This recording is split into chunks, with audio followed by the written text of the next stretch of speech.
To the quarters of the NPP and its flag bearer, where some political analysts have stated that the undue delay in the selection of a running mate for the NPP flag bearer, Dr. Bawumia, is because the flag bearer is struggling to accept the nominee of the power brokers within the party.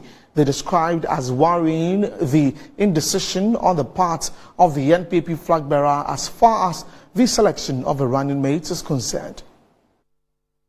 With barely less than 8 months until the December 7th elections, the governing party has yet to unveil its running mates to partner Dr. Bawumia to break the 8. However, some political watchers believe the undue delay in announcing Dr. Bawumia's running mate could mean the party is not finding a match for the NDC's Professor Nana Jane Opoku-Agyeman. Some also are of the view that Dr. Bawumia may not have complete autonomy to select his running mate outside the party stronghold Ashanti region. Key figures within the governing party have hinted at a northern... There may be a myriad of factors, so to speak. As it stands now, the one that you alluded to is a possibility. I've also said, time without number, that most likely, as you said in your introduction, the power brokers are not really accepting the nominee that Dr. Bawumia is probably proposing, and that is the cause of the delay. The other factor I've alluded to is the fact that, look, if we want to agree to Dr. Bawumia with the view of this Bawumian principle of a driver and a mate with respect to the president and vice president, then as far as his philosophy is concerned, the role of the running mate is not too crucial to you winning or losing, and that the flag bearer is the key. And so he's undermining the importance of the running mate.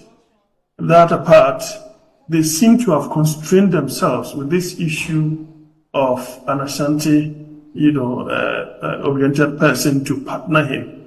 And that in itself is very politically unstrategic on the part of the NPP.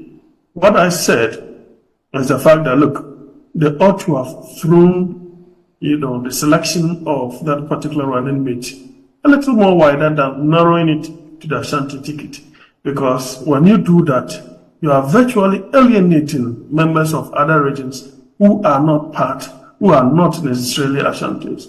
And also, apart from that, Dr. Bawumia, as I've said, time without number, he is what's it called? A tenant trying to be a landlord, and the owners of the party are not agreeing to some of the things that he is putting out there. And because he is a tenant, he seems not to have that overbearing authority like that of President Akufo, that of President Kufuor, and so on and so forth, and even the likes of Mr. Safumafo and other, bulwarks of the party. He doesn't hold or have the same clout as the names that are put out there, and so it is definitely going to have, some kind of, it's going to have an effect on their fortunes with respect to the 2024 elections. We've seen the NDC name Professor Nana Jane Opoku-Agyeman as the running mate for John Dramani Mahama. Could it be that the NPP is struggling to find someone who could match up, Professor Nana Jane Opoku-Agyeman? Do you think it's so? Well, that is a possibility, but I have advised them that, look, they cannot find anybody of the same caliber or stature as Professor Nana Jane Opoku-Agyeman. They cannot have it. But what they can do is to pick someone that he or she will bring some kind of fortune to the party, but that which Professor Nana Jane Opoku-Agyeman does not have. But to think of having someone of a similar stature as her, I don't think that they do have that. And that is going to be a Herculean task as far as Dr. Bawumia is concerned.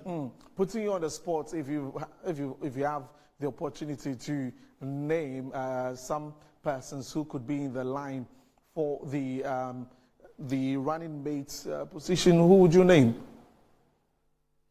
Well, they have flown so many names. They have floated a lot of names. But if I see that they are narrowing it down to Dr. Napo, I think that would be a very terrible choice. I heard they mentioned a woman from Greater Accra, but if you asked me, I think he should rather go and pick the former majority leader. He's more experienced, apart from the fact that he's leaving Swami seat very unpopular. But I think he cut across the two political divide, and per his stature and where he's achieved in politics in terms of having risen to the level of a majority leader and minister for parliamentary affairs and government business, he comes with some kind of a respectability. He's not the buga type of a politician. If you look at Dr. Bawumia and that of Dr. Napo, they have two different characteristics. They will not gel. Okay. If nothing at all, others have suggested Dr. Educhum. Well, in as much as education is concerned, he's facing so many difficulties. But out there, I think that his clout is soaring, if you ask me. Okay. Thank you very much, Dr. Jonathan Asante.